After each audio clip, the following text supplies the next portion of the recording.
कृष्णा राधे राधे। किशन राशि के चैनल में आप सब मित्रों का स्वागत है। और आप सब कैसे हैं? कान्हा की कृपा से आप सब ठीक होंगे।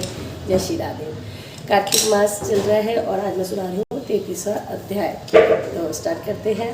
और आपको बहुत अच्छी लगी, आपने जो कमेंट करे हैं तुलसी महारानी के मुँह दिखाई में और वीडियो में, तो उसके लिए आप सबका दिल से धन्यवाद, दिल से धन्यवाद। तो मैं स्टार्ट करती हूँ।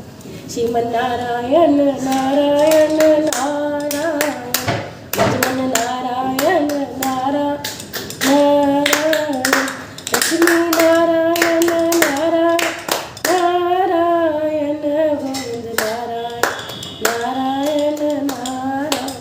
लक्ष्मण भगवान की जय, विष्णु भगवान की जय। तो 33वां अध्याय सुना रही हूँ।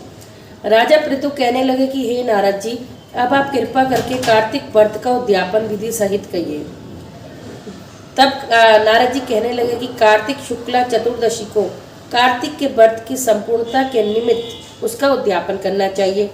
सारे घर में गोबर का चौका लगावें, तुलसी के ऊपर मंडप बनावें, द्वारों पर मिट्टी के 4 द्वारपाल बनावें, जिनका नाम पुण्यशील, सुशील, जय तथा विजय रखें। तुलसी के समीप सर्वतोभद्र चक्र बनावें, उसके पास पंचरत्न युक्त कलश रखें। श्री लक्ष्मीनारायण जी की सोने की मूर्ति बनाएं। फिर नवग्रह, उपग्रह, 10 दिक्पाल तथा 5 लोकपाल आदि स्थापित करें। सर्वप्रथम स्वस्ति वाचन करके गणेश एवं विष्णु आदि देवताओं का षोडशोपचार विधि से श्रद्धापूर्वक पूजन करें।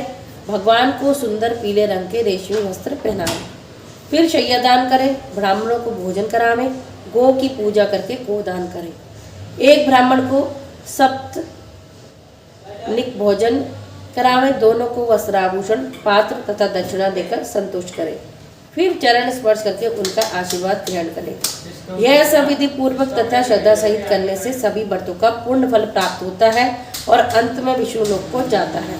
जो मनुष्य कार्तिक व्रत को कहता अथवा सुनता है, जो देखता है, उसको भी व्रत करने के समान चौथे भाग का फल मिलता है। तो आप जो सुनेंगे देखेंगे तो आपको भी चौथे भाग का फल मिलेगा। तो ये मैंने आपको सुना दिया 33वां अध्याय। तो आप जरूर से बताना, वीडियो पसंद आ जाए तो लाइक शेयर। 33वें अध्याय में है वो इसी के ऊपर है उद्यापन की। मैं पूरी एक में ही सुना देती हूँ 33 और 34, ताकि आपको पता लगे कि आपको क्या करना है। ठीक है जी।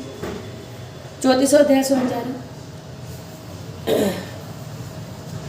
सूत जी कहते हैं कि यदि किसी में उद्यापन करने की शक्ति ना हो तो ब्राह्मणों को भोजन करा देवें। यदि ब्राह्मण ना मिले तो गौ का पूजन कर लें।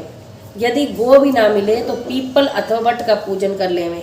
यह सुनकर ऋषि पूछने लगे कि महाराज, वृक्ष तो सभी समान है, फिर पीपल तथा वट वृक्ष को ही श्रेष्ठ क्यों माना जाता है? तब सूत जी ने कहा, पीपल विष्णु का, वट शिव का तथा पलाश का ब्रह्मा का रूप है। फिर ऋषियों ने पूछा कि ब्रह्मा, विष्णु तथा महेश यह सब वृक्ष भाव को कैसे प्राप्त हुए?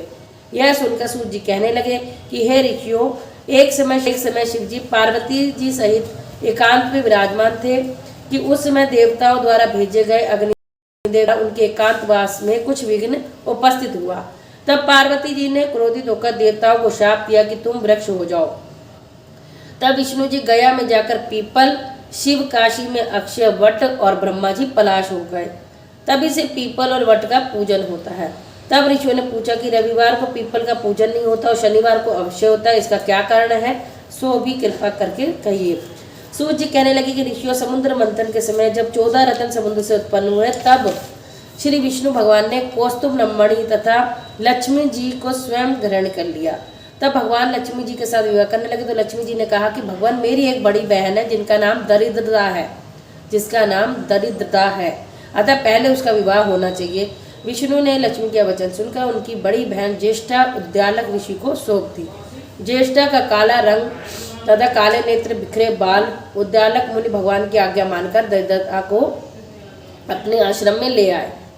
वहां आकर दरिद्र ने देखा कि आश्रम में वेद पाठ तथा हवन हो रहा है। यह देख उसने मुनि से कहा कि मैं यहाँ नहीं रह सकती, जहाँ पर चोरी जारी, ब्राह्मणों को अपमान, मैं वहीं पर रह सकती हूँ। यह बात सुनकर उद्यालक ऋषि बड़े दुखी हुए और उन्होंने वहीं पर उसको छोड़कर चले गए और कह गई हूँ, मैं तेरे लिए कोई स्थान देखकर आता हूँ। दरिद्र ने बहुत देर तक ऋषि की प्रतीक्षा करी, किंतु उनके न आने पर वह रोने और चिल्लाने लगे। तब लक्ष्मी जी ने भगवान से कहा कि हे भगवान, बहन दैत्या ऋषि द्वारा त्याग किए जाने के अत्यंत दुखी होकर रो रही है। अतः पहले आप उसे।